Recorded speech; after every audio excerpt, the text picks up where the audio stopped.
Good morning. आज CMA inter का company accounts and audit का एमसीक्यू करा रहा हूँ। CMA inter company accounts and audit आज का क्लास आपको पास करा सकता है। इस सब्जेक्ट में 40 नंबर आराम से आ जाएंगे यदि मैं 100+ एमसीक्यू कराऊंगा। उसको बढ़िया से कर लीजिएगा। आप 3-4 बार आज की क्लास को सुन लिया, 1 घंटे की भी क्लास नहीं होगी तो आप श्योर शॉट इस पेपर में पास हो जाएंगे। बस इतना ही बोलूँगा। एग्ज़ाम टाइम है, जितनी मेहनत कर सको कर लो। जब भी पढ़ने का मन ना करे सिर्फ यही मन में बोलना है कि उन लोगों को दिखाना है जो हमको काबिल नहीं समझते हैं। जो लोग बोलते हैं कि हम कुछ नहीं कर पाएंगे, उन लोगों का मुंह बंद करना है और पढ़ के दिखाना है। और पढ़िए, अपना बेस्ट दीजिए। अब और टाइम नहीं है सोचने के लिए। Give your best. डायरेक्टली मैं क्लास में आ रहा हूँ। क्वेश्चन नंबर 1 एमसीक्यू का, which of the following form is use for secretarial audit report. याद रखिए, सिक्रेटरियल ऑडिट रिपोर्ट के लिए फॉर्म नंबर MR3 यूज होता है। सिक्रेटरियल ऑडिट रिपोर्ट क्या होता है? देखिए, सिक्रेटरियल ऑडिट जो पब्लिक कंपनी और लिस्टेड कंपनी पे तो अप्लीकेबल है, कुछ भी टर्नओवर है, और जिस पब्लिक कंपनी का टर्नओवर 250 करोड़ से ज़्यादा है उसके ऊपर सिक्रेटरियल ऑडिट अप्लीकेबल है। सिक्रेटरियल ऑडिट कंपनी सेक्रेटरी करता है। जो बंदा CS पास करता है और CS का प्रैक्टिस लेता है, कंपनी सेक्रेटरी जो प्रैक्टिस करता है वो सिक्रेटरियल ऑडिट कर सकता है। आपको सिर्फ इतना याद रखना, सिक्रेटरियल ऑडिट का फॉर्म MR3 होता है बस। जैसे 3 प्रकार की ऑडिट होती है, सिंपल सा चीज़ है। एक कॉस्ट ऑडिट है जो कॉस्ट ऑडिटर करते हैं, एक स्टैट्यूटरी ऑडिट है जो चार्टर्ड अकाउंटेंट करते हैं, और एक सिक्रेटरियल ऑडिट है वो कंपनी सेक्रेटरी करता है। ठीक है, क्वेश्चन नंबर 2 में आ जाइए। एक कॉस्ट ऑडिट रिपोर्ट, एक cost auditor submit his report to the desk. Cost auditor अपना रिपोर्ट्स बोर्ड ऑफ डायरेक्टर्स को देता है। कॉस्ट ऑडिटर रिपोर्ट्स अपना रिपोर्ट किसको बना के देता है? बोर्ड ऑफ डायरेक्टर्स को। समझ में आया? शेयर होल्डर को नहीं देता, डायरेक्टर को देता है, क्योंकि डायरेक्टर कंपनी का सारा मैनेजमेंट को देखता है, इसीलिए। Question number 3, the first auditor of a company shall be appointed by the board of director with in. पहला ऑडिटर स्टैट्यूटरी ऑडिटर, पहला ऑडिटर जो होता है जो चार्टर्ड अकाउंटेंट प्रैक्टिस करता है उसको अपॉइंट करते हैं। कब अपॉइंट करते हैं? Within 30 days from the date of the registration of the company. जब कंपनी बनी। ये स्टेट ऑडिटर, याद रखिएगा, स्टैट्यूटरी ऑडिटर। ठीक है, पहला स्टेट ऑडिटर कब अपॉइंट होता है? Within 30 days from the date of the registration of the company. जब कंपनी बनी वहां से 30 दिन बाद एक फर्स्ट बोर्ड मीटिंग करते हैं। उस फर्स्ट बोर्ड मीटिंग में अपने फर्स्ट ऑडिटर को अपॉइंट करते हैं। ठीक है, question number 4, Secretarial audit is applicable to every public company having a turnover of days or more. Secretarial audit उस पब्लिक कंपनी पे एप्लीकेबल है जिसका टर्नओवर 250 करोड़ उससे ज़्यादा है। Secretarial audit उस पब्लिक कंपनी पे एप्लीकेबल है जिसका टर्नओवर 250 करोड़ और उससे ज़्यादा है, याद रखिएगा। लिस्टेड कंपनी पे भी सिक्रेटरियल ऑडिट एप्लीकेबल है, लेकिन उसके लिए टर्नओवर का कोई क्राइटेरिया नहीं है। 2 प्रकार की कंपनी पे सिक्रेटरियल ऑडिट एप्लीकेबल है, एक लिस्टेड कंपनी और वह पब्लिक कंपनी जिसका टर्नओवर 250 करोड़ से ज़्यादा है। ठीक है,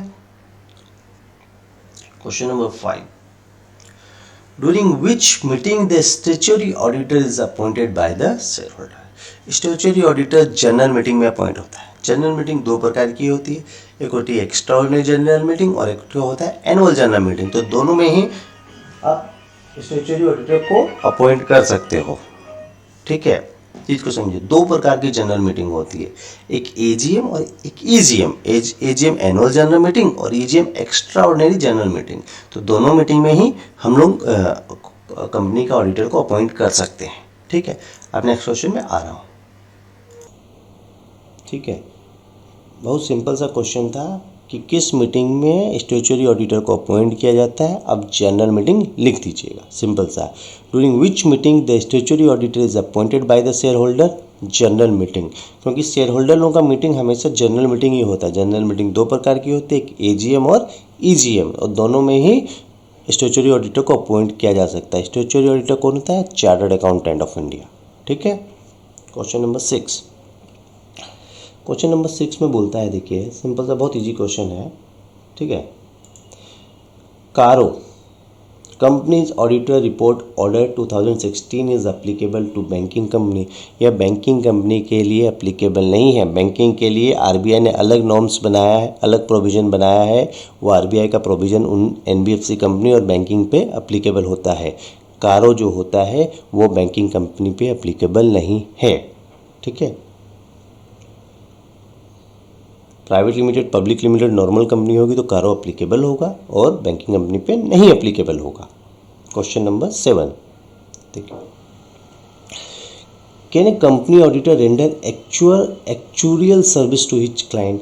कंपनी का ऑडिटर एक्चुरियल सर्विस नहीं दे सकता है, याद रखिएगा, कंपनी का ऑडिटर एक्चुरियल सर्विस नहीं दे सकता है। सिंपल सा चीज़, इतना ही याद रखना। आगे आगे आ जाइए, फिनेंशियल कंसल्टेंसी वगैरह क्लाइंट को देता है, लेकिन मैनेजमेंट सर्विस, एक्चुरियल सर्विस वगैरह कंपनी का ऑडिटर नहीं दे सकता है। कंपनी का ऑडिटर एक्चुरियल सर्विस नहीं दे सकता है, याद रखिएगा। Question number 8, audit of debenture is cover under which section of the companies act? Section 71 में ऑडिट ऑफ ऑडिटर बोला गया है। ऑडिट ऑफ ऑडिटर किस सेक्शन में बोला गया कंपनीज एक्ट के?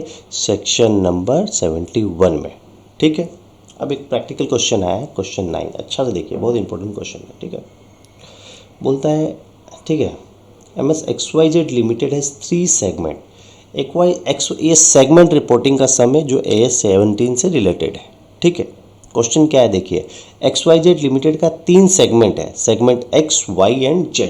ठीक है, तो total asset of the companies are, segment X का टोटल एसेट 1 करोड़ का है, सेगमेंट Y का 3 करोड़ का है एंड सेगमेंट Z का कितना है? 6 करोड़ का, मतलब 6 और 3 9 और 1 10, सेगमेंट का टोटल एसेट 10 करोड़ का है। आगे देखिए, defer tax include in the asset of each segment are. Defer tax कितना है एसेट में? देखिए, X में है 50 लाख का, Y में है 40 लाख का एंड Z में 30 करोड़ का, माने 30 लाख का। ठीक है, तीनों का डिफर टैक्स एसेट बोल दिया गया है। What are reporting segment as per A17? A17 के हिसाब से रिपोर्टिंग सेगमेंट कौन सा है? तो पहले जानिए कि रिपोर्टिंग सेगमेंट किसको बोलते हैं। Reporting segment means segment who hold more than 10% of the total asset, और segment asset do not include income tax asset. Reporting segment उसी को बोलेंगे जो सेगमेंट 10% से ज़्यादा कंपनी का एसेट को होल्ड करके रखा है। जो सेगमेंट 10% से ज़्यादा एसेट कंपनी का होल्ड करके रखा है और इनकम टैक्स का कोई एसेट होगा तो उसको एक्सक्लूड कर देंगे। तो टोटल एसेट कंपनी का कितना है? 10 करोड़, उसमें से इनकम टैक्स का एसेट कितना है? 1 करोड़ 20 लाख। देखिए 10 करोड़ क्या होगा? 1 करोड़ प्लस 3 करोड़ प्लस 6 करोड़, तीनों को जोड़ेंगे 10 करोड़ आ जाएगा। और टोटल एसेट टैक्स कितना है? 50 लाख, 40 लाख और 30 लाख, मतलब 1 करोड़ 20 लाख। तो टोटल एसेट कितना हो गया कंपनी का? नेट टोटल एसेट हो गया 10 करोड़ माइनस टैक्स को माइनस करेंगे तो 8 करोड़ 80 लाख का टोटल एसेट है। और सेगमेंट एसेट टोटल जो है, सेगमेंट एसेट किसको बोलते हैं? सेगमेंट रिकॉर्डिंग क्या होगा बताया था? Who hold more than 10% of the total asset, जो 10% से ज़्यादा एसेट को होल्ड करके रखा। तो 10% जो होता है, 10% आगे निकालेंगे कंपनी का कितना है? 10% और मोर, याद रखें सेगमेंट रिपोर्टिंग मतलब जो 10% और 10% से ज़्यादा का एसेट होल्ड करके रखा है वही होता है सेगमेंट रिपोर्टिंग में आता है, जो सेगमेंट लेके रखा है। तो टोटल 8 करोड़ 80 लाख हुआ, उसका 10% होगा 88 लाख, 88 लाख। जो कंपनी जो सेगमेंट 88 लाख का एसेट होल्ड करके रखा है, मोर देन दैट 88 लाख से ज़्यादा का रखा है, चीज़ को समझिए, मोर देन दैट होगा 88 लाख से ज़्यादा का होल्ड करके रखा, चीज़ को समझिए बहुत अच्छे से। सेगमेंट रिपोर्टिंग में लिखा है who hold more then, equal नहीं है, मोर देन है, तो 10% से जो ज़्यादा का रखा है, तो यहाँ टोटल एसेट कितना 88 लाख का है, मोर देन लीजिएगा, चीज़ को समझिए, इक्वल नहीं होगा, मोर देन होगा ये, ठीक है 88 लाख। तो चीज़ को समझिए, एक्स ने होल्ड किया है, टैक्स माइनस कर दोगे एक्स का तो 50 लाख आएगा, तो 88 लाख से कम है, तो यह सेगमेंट रिपोर्टिंग में नहीं आएगा। से Y are not the segment asset. जो सेगमेंट एसेट उसको बोलेंगे जो 10% से ज़्यादा का होल्ड करके रखा है। वाई देखिए 2 करोड़ 60 लाख का लेके रखा है, तो यह सेगमेंट रिपोर्टिंग है। जेड क्या है, माने 10% से ज़्यादा है तो सेगमेंट रिपोर्टिंग है। तो only X and Z, Z and Y are reporting segment. Reporting segment इसी को बोलते हैं जो who hold more than 10% of the total asset. जो टोटल एसेट का 10% से ज़्यादा है, देखिए 10% नहीं 10% से ज़्यादा का होल्ड करके रखा है तो वो आ जाएगा सेगमेंट रिपोर्टिंग में, ठीक है। AS 17 तो 10% से ज़्यादा वाई और जेड ने होल्ड करके रखा है तो वो सेगमेंट रिपोर्टिंग का पार्ट हो गया, ठीक है। क्वेश्चन नंबर 10 देखिए, audit procedure to obtain audit evidence include. 2 प्रकार का ऑडिट प्रोसीजर होता है ऑडिट एविडेंस को कलेक्ट करने के लिए। एक होता है कंप्लायंस प्रोसीजर, एक होता है substantive procedure. Compliance checklist check करते हैं कि सारा कंप्लाइंस हुआ क्या नहीं, और सब्सटेंशियल में चेकलिस्ट के हिसाब से चेक करते हैं। ठीक है, ऑडिट टेस्ट के हिसाब से चेक किया जाता है सब्सटेंशियल प्रोसीजर में। आपको सिर्फ इतना याद रखना है, ऑडिट प्रोसीजर दो प्रकार का होता है ऑडिट एविडेंस को कलेक्ट करने के लिए। एक होता है कंप्लायंस प्रोसीजर और दूसरा होता है सब्सटेंटिव प्रोसीजर्स। ठीक है, कंप्लायंस प्रोसीजर्स और सब्सटेंटिव प्रोसीजर्स, दो प्रकार का प्रोसीजर होता है बस। Underwriting agreement are of two types, दो प्रकार का अंडरराइटिंग एग्रीमेंट होता है यार, बस इतना याद रखना। कितना प्रकार का अंडरराइटिंग एग्रीमेंट होता है? दो प्रकार का बस। Segment reporting is cover under AS 17। Segment reporting किस AS में कवर है? AS 17। ठीक है, देखिए नेक्स्ट क्वेश्चन में आइए, बहुत सिंपल सा क्वेश्चन है। Question number 13, audit program is a part of current audit file. Audit program हमेशा करेंट ऑडिट फाइल का पार्ट रहा, एकदम 100% ट्रू है। ठीक है, ट्रू है। Internal audit is conducted by the staff of the entity और by an independent professional appointed for that purpose. Internal audit company का स्टाफ भी कर सकता है, कोई इशू नहीं है उसमें। ठीक है, दूसरा हम बाहर से प्रोफेशनल को भी अपॉइंट कर सकते हैं इंटरनल ऑडिटर के लिए, एकदम ट्रू है।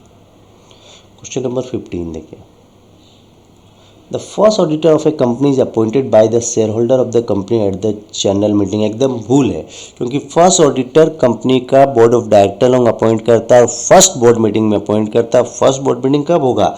जब कंपनी बनी वहां से 30 दिन के अंदर। तो ये स्टेटमेंट भूल है। Question number 16, a company auditor can render actuarial service to his client. Company auditor कभी भी एक्चुरियल सर्विस नहीं दे सकता है, फॉल्स है। An auditor should submit a disclaimer of opinion when, कब सबमिट करता है ऑडिटर अपना डिस्क्लेमर ऑफ ओपिनियन? जब some material information is not available, कोई मटेरियल इंफॉर्मेशन उसके पास अवेलेबल नहीं होगा, तब ऑडिटर अपना डिस्क्लेमर ओपिनियन सबमिट कर देगा। Question number 18, which of the following is not an audit risk? Omission risk is not an audit risk. याद रखिए, ओमिशन रिस्क ऑडिट रिस्क नहीं होता है। Question number 19, dividend cannot be paid out of profit on revaluation of any fix asset. बोलता है dividend revaluation reserve से नहीं दिया जा सकता है। डिविडेंड किससे देते हैं? जो आपने कमाया, जो आपका जनरल रिजर्व है, जिस प्रॉफिट को आपने कमाया है, कंपनी जो प्रॉफिट कमाती है उससे डिविडेंड दिया जाता है, रिवैल्यूएशन रिजर्व से नहीं दिया जाता है। समझ में आया? चीज को थोड़ा सा समझिए। ठीक है, चीज को समझिए। रिवैल्यूएशन रिजर्व में कंपनी का एक्चुअल प्रॉफिट नहीं जाता है। कंपनी का यदि एसेट का वैल्यू अप डाउन होने से रिवैल्यूएशन रिजर्व क्रिएट करते हैं। एसेट का वैल्यू बढ़ेगा तो मार्केट वैल्यू के हिसाब से रिवैल्यूएशन रिजर्व क्रिएट कर देंगे, एसेट का वैल्यू घटेगा तो माइनस कर देंगे एसेट को। ठीक है, तो ये एक्चुअल प्रॉफिट का पार्ट नहीं है इस रिजर्व में। ठीक है, और कंपनी डिविडेंड एक्चुअल प्रॉफिट से दे सकता है। ठीक है, सिंपल सा क्वेश्चन है। क्वेश्चन नंबर 20 देखिए, permanent audit file does not contain. Permanent audit file में क्या चीज नहीं होता है? Copies of management letter permanent audit file का पार्ट नहीं है। ठीक है, permanent audit file does not contain copies of management letter. Current audit file contain audit program. Current audit file में क्या चीज रहता है? Audit program. बस इतना याद रखना है, current audit file contain audit programme.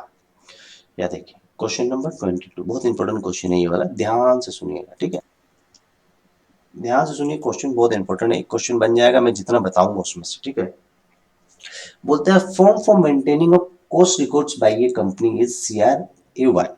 बोलता है CRA1 कौन सा फॉर्म होता है? कॉस्ट ऑडिट रिकॉर्ड्स मेंटेन किया जाता है। क्या चीज मेंटेन करते हैं CRA1 में? Cost audit report. जिस कंपनी पे कॉस्ट ऑडिट एप्लीकेबल है और जो maintenance of cost audit reports applicable है, वह कंपनी अपना कॉस्ट ऑडिट रिकॉर्ड्स मेंटेन करेगी CRA1 में। अब ध्यान से सुनिएगा, CRA2 क्या होता है? Appointment of the cost auditor. किस फॉर्म में कॉस्ट ऑडिटर को अपॉइंट करते हैं? Form number CRA2। CRA3 क्या होता है? Cost audit report. Cost auditor अपना कॉस्ट ऑडिट रिपोर्ट किस फॉर्म में देता है? CRA3 में। CRA4 क्या होता है? कॉस्ट ऑडिट रिपोर्ट जो कॉस्ट ऑडिटर देता है वह हम लोग ROC में फाइल करते हैं, सेंट्रल गवर्नमेंट को फाइल करते हैं, वो फॉर्म होता है CRA4। चार टोकों में अच्छा से सुनिएगा।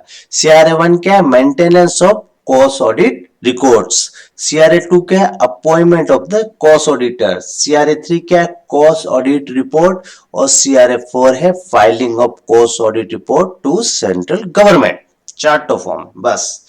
Question number 23, Secretarial audit is applicable to every public company having a turnover of 250 crore. Secretarial audit दो कंपनी पे एप्लीकेबल, एक लिस्टेड कंपनी, टर्नओवर का कोई लिमिट नहीं है, और पब्लिक कंपनी जिसका टर्नओवर 250 करोड़ से ज्यादा होगा, उस पब्लिक कंपनी को सेक्रेटरियल ऑडिट कराना पड़ेगा कंपनी सेक्रेटरी से। ठीक है। Question number 25, Section 70 deals with the audit of debenture falls. Section 71 deals with the audit of a debentures. An audit committee should have 4 director. Audit committee में 3 director होने से भी हो जाएगा। फॉल से 4 डायरेक्टर दरकार नहीं है। क्वेश्चन नंबर 27, कारो is applicable to banking company. Company audit report जो है 2016 is not applicable to NBFC और banking company. Internal check is a part of accounting control. एकदम ट्रू है, इंटरनल चेक अकाउंटिंग कंट्रोल का पार्ट है। Question number 29, ये देखिए बहुत अच्छा एक प्रैक्टिकल क्वेश्चन है, बहुत ध्यान से सुनिएगा। ठीक है, ध्यान से सुनिएगा, ये बहुत इंपॉर्टेंट क्वेश्चन है। ठीक है, क्वेश्चन बोलता है विच of the following item is not a part of cash flow from operating activity. Operating activity का पार्ट नहीं है। ठीक है, आगे समझ लीजिए कैश फ्लो स्टेटमेंट के बारे में थोड़ा सा ज्ञान। अकाउंटिंग स्टैंडर्ड 3 बोलता है कि कैश फ्लो स्टेटमेंट का 3 एक्टिविटी होना चाहिए, एक ऑपरेटिंग एक्टिविटी, एक इन्वेस्टिंग एक्टिविटी और एक फिनेंसिंग एक्टिविटी। ठीक है, अब देखिए ऑपरेटिंग एक्टिविटी क्या होता है, क्या लिखा है देखिए, cash activities related to net income and expenses such as cash sales and cash expenses.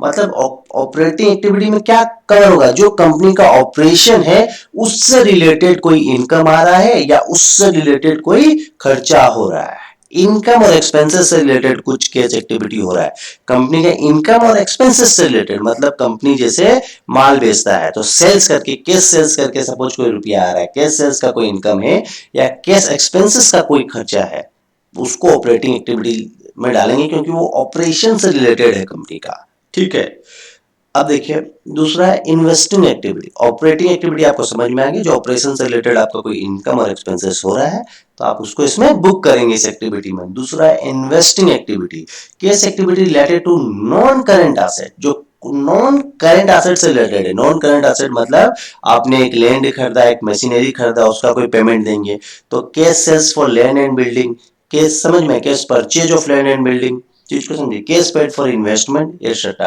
माने नॉन करंट एसेट से जितना चीज रहेगा वो इन्वेस्टिंग एक्टिविटी का पार्ट हो जाएगा। तो देखिए payment to supplier for machinery, cash paid for machinery, ये क्या है मेरा नॉन करंट एक्टिविटी है। ठीक है, अब एक तो देखिए फाइनेंसिंग एक्टिविटी, तो cash activities related to non current liability. यदि कोई नॉन करंट लायबिलिटी के रिगार्ड में आपका कोई कैश एक्सपेंडिचर हो रहा है या ऑनर्स कैपिटल के रिगार्ड में कुछ हो रहा है, डिविडेंड वगैरह दे रहा है कंपनी, तो वो आ जाएगा फाइनेंसिंग एक्टिविटी में। 3 प्रकार का activities, operating activities, investing activities and financing activity. Question में पूछेगा आपको which of the following item is not a part of the cash flow by operating activity. आप ये दे दीजिएगा, payment to supplier of machinery operating activity में दिया होगा, ये ऑपरेटिंग एक्टिविटी का पार्ट नहीं है, ये इन्वेस्टिंग एक्टिविटी का पार्ट है। ठीक है, question number 30, While preparing cash flow statement of XYZ Limited, a finance company है, finance कंपनी का मेन काम क्या है, लोन देना। इसका ऑपरेशन क्या है, कंपनी को लोन देना, उस लोन पे इंटरेस्ट लेना, इसका ऑपरेशन का इनकम है। तो कैश इनकम में क्या चीज आ जाएगा, ऑपरेटिंग एक्टिविटी क्या है इसका, इंटरेस्ट लेना और उसके रिगार्ड में कोई खर्चा करना। तो interest receive on loan should be shown as cash flow from operating activity, क्योंकि ऑपरेशन से रिलेटेड है इसका। समझ में आ गया। Question number 31. Which of the following is not a condition of buyback of securities? Both fully and partly paid up securities can be brought back. बोलता है buyback सिर्फ फुल्ली पेड अप शेयर का होता है, याद रखिएगा। पार्टली पेड अप शेयर का buyback नहीं होता है। फुल्ली पेड अप शेयर मतलब जब हम शेयर इशू किए तो शेयर्स का सारा पैसा लिए, और पार्टली पेड अप शेयर मतलब आपने जब शेयर इशू किया तो उसने 50% पैसा दिया और पैसा कुछ रिमेनिंग छोड़ दिया। तो बायबैक जब भी कंपनी करेगा fully paid up equity share का करेगा, बस इतना याद रखिएगा। एएस मतलब होता है accounting standards of India, IFRS मतलब इंटरनेशनल फाइनेंशियल रिपोर्टिंग स्टैंडर्ड। बहुत सिंपल सा क्वेश्चन, क्वेश्चन नंबर 35 में फुल फॉर्म देख लीजिए। ठीक है, question number 35, XYZ company limited propose dividend of 20%, company 20% dividend देना चाहता है। ठीक है, the net profit of the company is 1,20,000, company का नेट प्रॉफिट कितना है 1,20,000। The called up equity share is rupees 5 lakh का कंपनी ने शेयर इशू किया था and the amount of calls in arrear is 30,000। ठीक है, कॉल्स इन एरियर कितना है, कंपनी ने शेयर इशू किया 5 लाख का और उसमें से 30,000 पैसा बाकी है, मतलब फुल्ली पेड अप शेयर कितना है कंपनी का 5 लाख माइनस 30,000, 4,70,000 कंपनी का पैसा भी फुल्ली पेड अप है, माने फुल्ली इशू हुआ, पैसा लिया गया है। What will the amount of dividend payable, याद रखिएगा कंपनी कभी कॉल इन एरियर्स में डिविडेंड नहीं देता है, जितना का पैसा आया उतना का ही डिविडेंड देगा, जितना का शेयर का पैसा आया है। तो कंपनी का टोटल शेयर कितना था 5 लाख का था, कॉल इन एरियर्स कितना था 30,000, तो 4,70,000 का कंपनी के पास पैसा आया, 4,70,000 पर कंपनी 20% डिविडेंड देगा, 94,000 डिविडेंड निकलेगा। यहाँ पर क्वेश्चन पूछा कि कंपनी का ये सिचुएशन है, कंपनी को डिविडेंड कितना देना चाहिए, कंपनी को 94,000 का डिविडेंड देना चाहिए बस। Question number 36. Which of the following is not a mandatory financial statement of a general insurance company as per IRDA regulations? Insurance company को कौन सा फाइनेंशियल स्टेटमेंट मैंडेटरी नहीं है, कैश फ्लो स्टेटमेंट बनाना इंश्योरेंस कंपनी के लिए mandatory नहीं है। General insurance company को फाइनेंशियल स्टेटमेंट में कैश फ्लो स्टेटमेंट बनाने का दरकार नहीं है, जरूरी नहीं है। सिंपल सा क्वेश्चन था। Question number 37, A banking company need to transfer a minimum of 20% its profit to reserve fund. Banking company को 25% अपना प्रॉफिट का रिजर्व में डालना पड़ता है, उसके लिए आरबीआई का ये रेगुलेशंस है। Question number 38, question number 38, question 38 देखिए क्या बोल रहा है। On redemption of debenture the amount lying in debenture redemption reserve which is no longer necessary to be retain should be transfer to which account. बोलता है जब आप डिवेंचर रिडीम कर रहे हो और आपका डिवेंचर रिडम्पशन रिजर्व में कुछ पैसा पड़ा हुआ है और उसका कोई यूज नहीं है तो उसको कहाँ ट्रांसफ़र कर सकते हो, उसको जनरल रिजर्व में ट्रांसफ़र किया जा सकता है। आप सिर्फ इतना याद रखिए, डिवेंचर रिडम्पशन रिजर्व का पैसा यदि यूज नहीं होता है तो उसको हम लोग जनरल रिजर्व में ट्रांसफ़र कर देते हैं। ठीक है। क्वेश्चन नंबर 39, क्वेश्चन नंबर 39 क्या बोलता है देखिए, ध्यान से पढ़िए क्वेश्चन को। ठीक है, क्वेश्चन बोलता है विच of the following reserve can not B use for the purpose of issuing bonus shares. किस रिजर्व से बोनस शेयर नहीं दिया जा सकता है। याद रखिए बोनस शेयर हमेशा जनरल रिजर्व से दिया जाएगा, रीवैल्यूएशन रिजर्व से कभी भी आप बोनस शेयर नहीं दे सकते हैं। ठीक है, रीवैल्यूएशन रिजर्व से बोनस शेयर नहीं दिया जा सकता है। ठीक है, देखिए नेक्स्ट क्वेश्चन में आ रहे हैं। क्वेश्चन है 40। ठीक है, instalment of principal amount of long term loan payable within next 12 month is shown under which heading of the balance sheet of a company. ठीक है, लॉन्ग टर्म लोन मतलब क्या, ये आपका करेंट लायबिलिटीज है। करेंट लायबिलिटी किस head में आएगा, करेंट लायबिलिटी में आएगा, सीधा सा बात है। Instalment of principal amount of long term loan, long term loan का जो प्रिंसिपल करंट लायबिलिटी का पेमेंट करना है, कौन सा हेड में डालेंगे, लॉन्ग टर्म लोन क्या है, करंट लायबिलिटी है आपका, तो करंट लायबिलिटी में डालेंगे, बस सिंपल सा चीज है। Instalment of principal amount of long term loan payable within next 12 month, हमको फ्यूचर में ये मेरा करंट लायबिलिटी है, करंट लायबिलिटी में डालेंगे, कुछ नहीं है, सिंपल सा चीज था। क्वेश्चन नंबर 41 में आ जाइए। अकॉर्डिंग टू AS 11, ठीक है, AS 11 एक्सचेंज डिफरेंस के ऊपर है। ठीक है, the difference between the forward rate and the exchange rate at the date of transfer should be. बोलते हैं फॉरवर्ड रेट और एक्सचेंज रेट का जो डिफरेंस होता है वो कहाँ जाना चाहिए। देखिए यदि प्रॉफिट होगा या लॉस होगा वो पीएल अकाउंट में चार्ज होगा, ये याद रख लीजिए। क्या होता है देखिए फॉरवर्ड रेट और फ्यूचर रेट का कहानी क्या है। देखिए फॉरवर्ड रेट मतलब मैंने कुछ माल मंगाया अमेरिका से और बात हुई मेरी कि मैं $100 उसका पैसा दूंगा अमेरिका को आफ्टर 1 मंथ। 1 महीना बाद मैं उससे हमारी कॉन्ट्रैक्ट हो गई कि आफ्टर 1 मंथ जो मेरा पैसा है इस कॉन्ट्रैक्ट का आपको $100 मैं दूंगा। आज डॉलर का रेट है 45 रुपया, चीज़ को समझिए। ठीक है, 3 महीना बाद जब मेरा फॉरवर्ड रेट मतलब क्या, फ्यूचर में बुक हो गया पेमेंट, तो जब 3 महीना बाद डॉलर का दाम बढ़ गया आपका 45 रुपया आज है, उस समय 48 रुपया हो गया, 3 रुपया डॉलर का दाम बढ़ गया, और मेरा $100 में बात हुई है, तो $100 होल इंटू 3 रुपया मेरा एक्स्ट्रा लग रहा है, 48 रुपया करके हमको पेमेंट करना पड़ रहा है। तो जो 300 रुपया जो डिफरेंस हमको जो लॉस हुआ वो कहाँ जाएगा, वो मेरा पीएल अकाउंट में चार्ज होगा। मेरे को लॉस हो गया तो 3 रुपया वहाँ चार्ज कर देंगे। सपोज हमको प्रॉफिट होता है, डॉलर का दाम कम हो जाता है, 45 रुपये से 44 रुपया हो जाता, हमको 100 रुपया का फायदा होता, हमको पैसा कम देना पड़ता, तो भी हम उसको as a income PL account में चार्ज कर देंगे। जो एक्सचेंज डिफरेंस का जो इनकम या लॉस होगा प्रॉफिट एंड लॉस अकाउंट में रिकॉग्नाइज होगा, याद रखिएगा, एज ए इनकम या एज ए एक्सपेंसेस जो होगा। Question number 42, which of the following statement is correct, कौन सा स्टेटमेंट करेक्ट, देखिए लिखा, except as provided in section 54 a company shall not issue share at a discount. मतलब section 54 क्या चीज़ के लिए, स्वीट इक्विटी शेयर के लिए। कंपनी शेयर डिस्काउंट में सिर्फ अपना एम्प्लॉय को दे सकता है या डायरेक्टर को दे सकता है और किसी को नहीं दे सकता है। तो याद रखिएगा, कंपनी अपना शेयर डिस्काउंट में देना चाहे तो सेक्शन 54 में बोलता है स्वीट इक्विटी शेयर अपना एम्प्लॉय को दे सकता है। तो विच ये स्टेटमेंट एकदम सही है, ठीक है।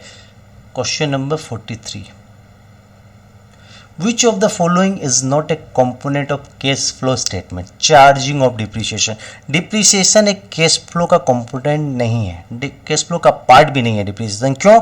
depreciation हम लोग पैसा PL में चार्ज कर देते हैं, उससे प्रॉफिट हम लोग का कम भी हो जाता है, लेकिन एक्चुअल में डिप्रिसिएशन बोल के कोई खर्चा नहीं होता, कोई आउटफ्लो, एक्चुअल आउटफ्लो नहीं है, मशीनरी का यूज नहीं है। मशीन चलो 10 साल है मशीनरी, हर साल 10% अपने राइट ऑफ कर रहे हैं, लेकिन एक्चुअल में तो कोई आउट खर्चा बोल के कुछ नहीं है, लेकिन एज एक्सपेंसेस हम बुक कर रहे हैं उसको।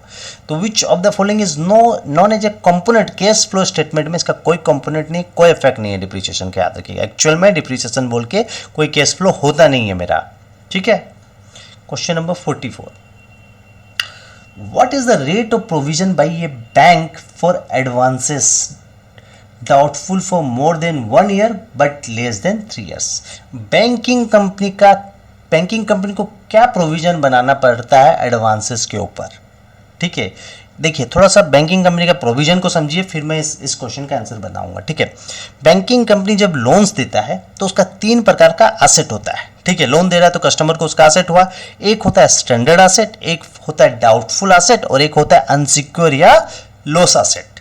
तो जब स्टैंडर्ड एसेट होता है तो उसका प्रोविजन बनता है 0.40%, ठीक है। और डाउटफुल एसेट का बनता है, यदि 1 साल का रहा डाउटफुल एसेट का, कि पैसा आ भी सकता है नहीं भी आ सकता है 1 साल के अंदर, तो 1 साल डाउटफुल एसेट हुआ तो उसका प्रोविजन बनेगा 25% का प्रोविजन पहले से ही बुक कर देगा।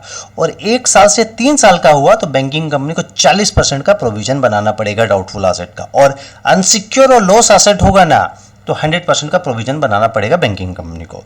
तो क्वेश्चन में बोलता है, देखिए बोलता है प्रोविजन बनाना है बैंकिंग कंपनी को अपना एडवांस के ऊपर डाउटफुल एसेट का, कितना साल का, 1 से 3 साल का।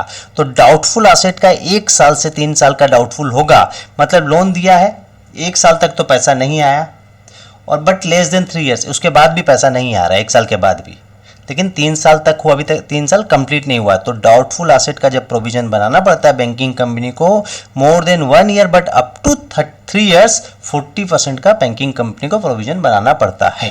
तो आंसर होगा 40%। ये तीनों कंसेप्ट याद रखिएगा, standard asset, doubtful asset and unsecure या लॉस एसेट। अनसिक्योर और लॉस एसेट के समय 100% का प्रोविजन बनता है, याद रखिएगा। डाउटफुल एसेट में 1 साल का रहा 25%, 1 साल से 3 साल के बीच रहा 40% और स्टैंडर्ड एसेट रहा तो 0.4%, ठीक है। Question number 45, balance of interest accrue on security deposit account of N electricity company should be shown under which head. सीधा सा बात, ये मेरा नॉन करंट लायबिलिटी है, नॉन करंट लायबिलिटी में शो होगा, सिंपल से, बहुत इजी चीज है। Question number 46, in case of life insurance business bonus में बी ऑफ 3 प्रकार का बोनस होता है लाइफ इंश्योरेंस बिजनेस में, ठीक है। Question number 47, a banking company is required to maintain days provision on secure person of doubtful advances. अभी बताया था अनसिक्योर एसेट होगा तो 100% का प्रोविजन होगा, 100%, ठीक है। Question number 48, general reserve of A banking company does not contain which of the following, balance sheet, general ledger of A banking company does not contain which of the following. जो general ledger है banking company में, balance sheet general ledger का part नहीं है, ये एक to specific financial statement है। ठीक है, question number 49, which of the following is not principle of insurance. Principle of insurance कौन नहीं है? Principle of ability. Question number 50, which of the following is not an audit risk. ये बता चुका हूं आपको, omission risk is not an audit risk. सुन लीजिए खाली ये सब। Question number 51, permanent audit file does not contain which of the following. Copies of management letter contain नहीं रखता है। परमानेंट ऑडिट फाइल का copy of management letter part नहीं है। Checklist contain the instructions to be followed by the audit assistant. Simple सा चीज है। Question number 54, mark applications are those application which bear the stamp of an underwriter. एकदम true है। ठीक है, question number 55, when debenture are issued at discount it is prudent to write off the loss during the life of debenture। एकदम true है, सही। Yes, do you agree to the statement? एकदम agree है। Question number 56, state whether the following statement is correct और incorrect. Exchange difference arise in respect of monetary item is to be recognise as income और expenses during the year. अभी बताएं, एकदम S 11 के हिसाब से एकदम करेक्ट है। Capital reserve is a reserve which is available for distribution as dividend. No, capital reserve से आप कभी भी डिविडेंड नहीं दे सकते हैं, जनरल रिजर्व से दीजिए। डिविडेंड हमेशा प्रॉफिट से दिया जाता है, प्रॉफिट का पार्ट जनरल रिजर्व में जाता है, इसीलिए जनरल रिजर्व से आप डिविडेंड दीजिए, कोई दिक्कत नहीं है, लेकिन कैपिटल रिजर्व से डिविडेंड आप नहीं दे सकते हैं। Question number 58, what is your opinion on the correctness of the statement below. Interest received by a finance company is a part of cash flow from investing activities। No, ये cash flow from operating activities है, क्योंकि देखिए क्या लिखा है, finance company का business क्या, operation क्या है, इंटरेस्ट को लेना या उस पर खर्चा करना। तो इंटरेस्ट रिसीव कर रहा है, उसका ऑपरेशन का पार्ट है, इंटरेस्ट रिसीव करना तो उसका ऑपरेशन है, बिजनेस है, तो ये क्या होगा, कौन सा ऑपरेटिंग एक्टिविटी होगा। ठीक है, इनकरेक्ट है। Question number 59, audit program is a part of current audit file. एकदम ट्रू, 100% ट्रू है। Yes, do you think that the above statement is true? Yes, the above statement is true. Question 60, internal audit is conducted by the staff of the entity और by an independent professional appointed for that purpose. Yes, internal audit company का staff भी कर सकता है और expert, हम जो professional expert को भी अपॉइंट कर सकते हैं। Question number 61, the branch audit shall prepare report on the accounts of the branch examined by him and send it to the audit committee। audit committee को branch auditor कभी अपना report नहीं भेजता है, गलत है, इनकरेक्ट है। ठीक है। Question 62, maintenance of cost account standard is maintain as per section 143। 143 नहीं है, एकदम गलत है। ठीक है, देखिए इसमें सेक्शन होगा 148। ठीक है, maintenance of cost accounting standard is mandatory as per section 148 of the companies act. 143 लिखा है, फॉल्स लिखा है। Question number 63। ठीक है, क्वेश्चन नंबर 63 भी आ जाइए। देखिए क्वेश्चन क्या बोलता है, Do you agree that casual vacancy in the office of cost auditor is filled by the board of director? Yes, cost auditor का कोई casual vacancy होगा तो board के पास power है, cost auditor का casual vacancy को fill up कर सकता है। Yes, independent appraisal activity internal audit का part है। ठीक है, the first auditor of a company is appointed by the shareholder of the company at the general meeting. False, first auditor company का board of director appoint करता है, first board meeting में appoint करता है। First board meeting within 30 days of the incorporation of the company. जब company बनेगा, नया company बनेगा, वहां से 30 दिन के अंदर पहला बोर्ड मीटिंग होगा, उस फर्स्ट बोर्ड मीटिंग में फर्स्ट ऑडिटर को अपॉइंट किया जाएगा, बोर्ड ऑफ डायरेक्टर लोग करेंगे। ICA का फुल फॉर्म क्या, institute of chartered accountant of India, आपको ही पता है। IAS international accounting standard.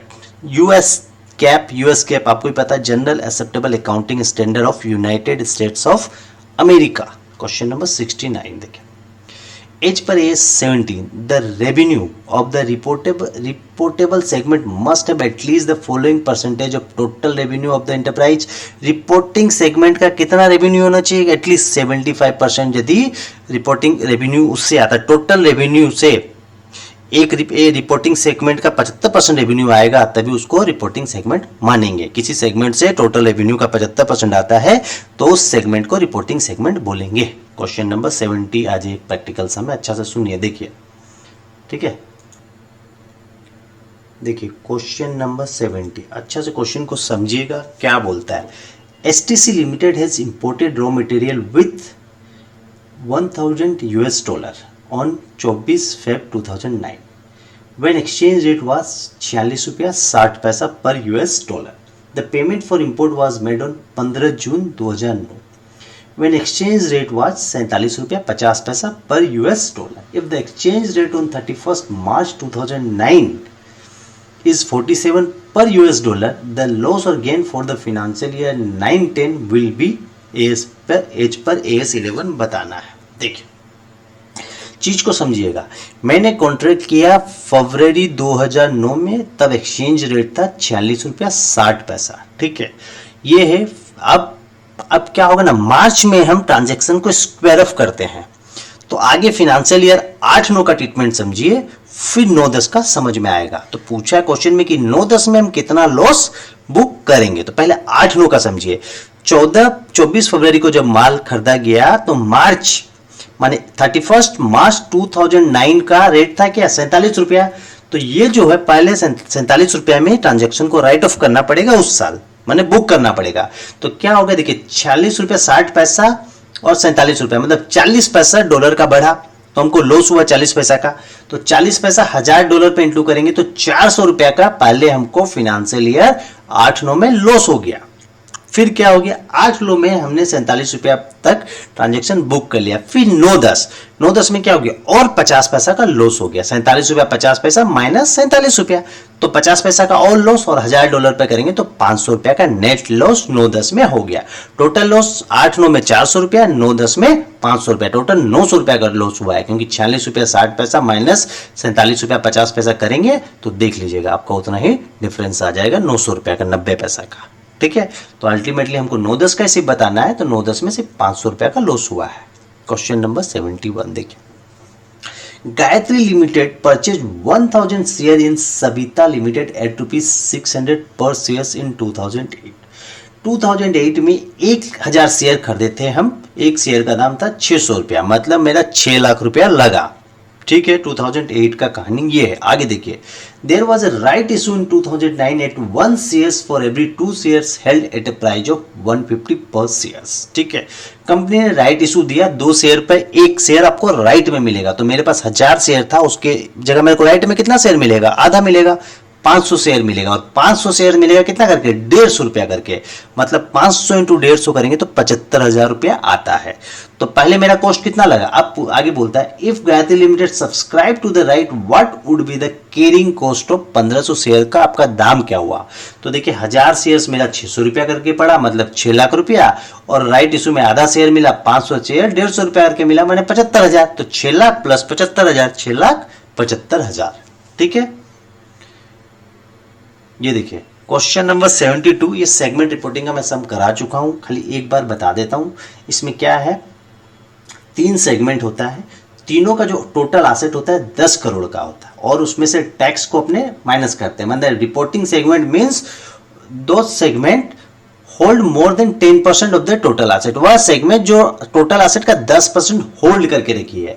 तो टोटल क्या हो गया, 10 करोड़ है, माइनस टैक्स को माइनस किए तो 8.80 करोड़ हुआ, उसका 10% 88 लाख, और एक्स के पास कितना है 50 लाख है, मतलब ये रिपोर्टिंग सेगमेंट नहीं है, और दोनों 10% से ज्यादा का होल्ड करके रखी है, इसलिए दोनों रिपोर्टिंग सेगमेंट है। ये क्वेश्चन मैं करा चुका हूं, इसलिए जस्टली बता दिया। क्वेश्चन नंबर 73, ठीक है। एज पर AS3, देखिए क्वेश्चन नंबर 73 में आ जाइए आप, क्वेश्चन नंबर 73 में आएगा। देखिए क्या क्वेश्चन बोलता है, as per AS3, interest and dividend receive in case of manufacturing enterprise should be classified as cash flow का किस एक्टिविटी में आता है, डिविडेंड हमेशा लास्ट वाला एक्टिविटी में आता है, इन्वेस्टिंग एक्टिविटी में, ठीक है।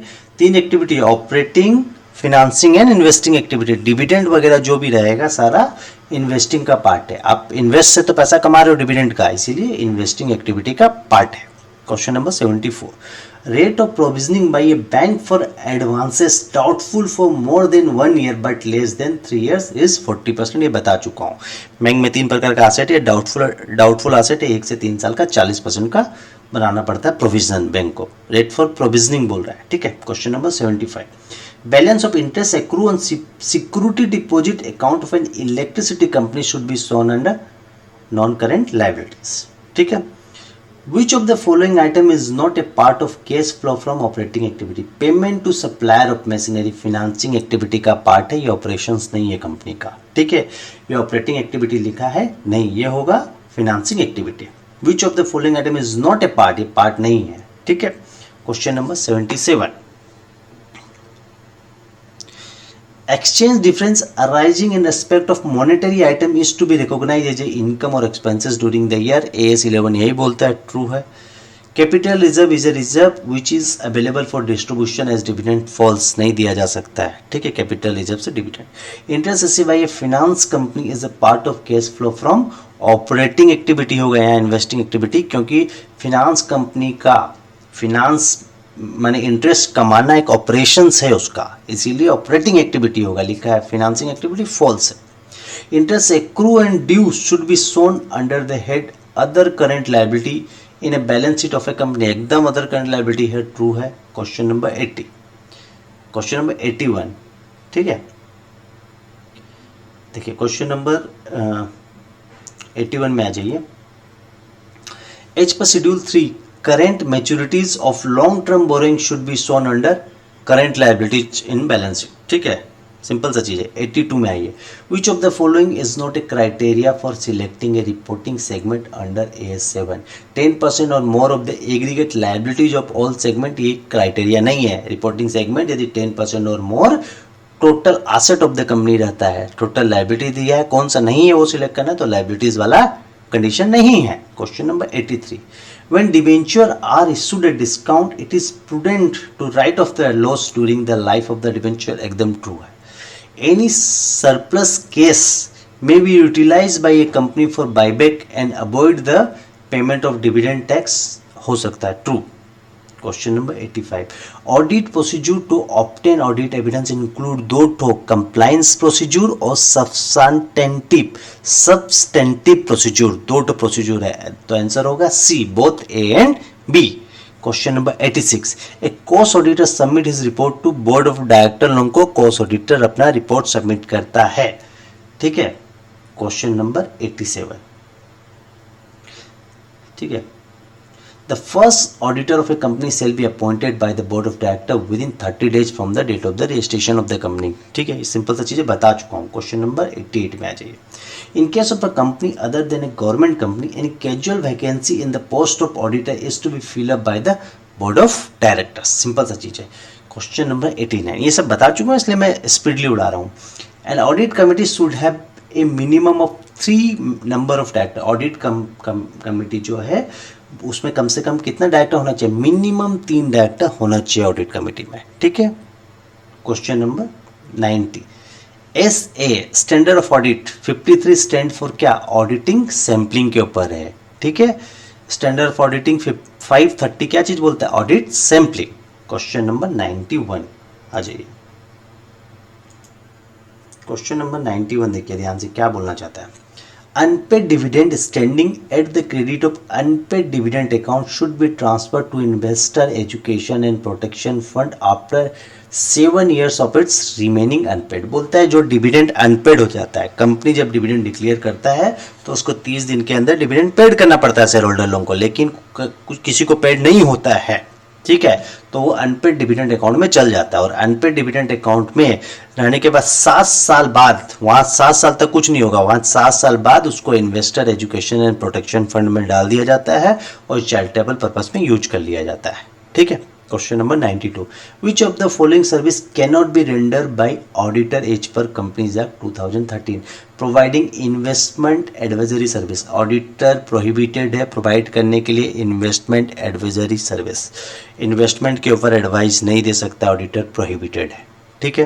Question number 93, as per section 130 of the Companies Act, no private company or unlisted company is required to appoint an internal auditor. एकदम false है. प्राइवेट कंपनी इंटरनल ऑडिटर को अपॉइंट कर सकता है. ठीक है. Question number 94. Audit memorandum is a detailed plan for audit work. Clearly specify the responsibility of the audit staff and time allotted to perform the same. False. कभी भी responsibility of the audit staff is okay. Audit memorandum audit staff का responsibility बताता है, लेकिन time कितना allot करेगा वो नहीं बताता है, तो ये फॉल्स हो गया. Question number 95. Substantive procedure is also known as test of control. एकदम फॉल्स है. Question number 96. Cut off procedure are adopted to allocate revenue and cost to the proper accounting period. एकदम ट्रू है. Cut off procedure are adopted to allocate revenue and cost to the proper accounting period. एकदम true है. Question number 97 में आ जाइए. If the debenture are issued as collateral security either to bank or creditor, the auditor need to ensure that such issue is approved by. कौन approve करेगा? Board of director. तो auditor swear कर लेगा कि उस चीज को अप्रूव किया है बोर्ड ऑफ डायरेक्टर ने. सेक्शन 98. ठीक है. चीज को समझिए. 97 में बोलता है if the debenture are issued as collateral security either to bank और क्रेडिटर. यदि डिबेंचर दिया गया है मेरा बैंक और क्रेडिटर को, तो ऑडिटर इंश्योर कर लेगा कि वो चीज कंपनी ने डायरेक्टर से अप्रूव करा के ही डिबेंचर हम बैंक या क्रेडिटर को दे सकते हैं. Question 98. As per SQC 1 audit working paper should be retain for a period. Audit working paper 7 साल तक रखा जाता है. बुक्स ऑफ अकाउंट 8 साल तक मेंटेन होता है, लेकिन ऑडिट वर्किंग पेपर 7 साल तक रखना पड़ता है. टोटल मैंने करा दिया है अकाउंट्स एंड ऑडिट का टोटल MCQ. इसको अच्छा से कर लीजिए, श्योर शॉट पास कर जाएंगे. मोर देन 40 मार्क्स तो आए गए. अब बड़ा क्वेश्चन भी अटेम्प्ट ले पाएंगे. मैं इस हिसाब से समझाया हूँ. Thank you.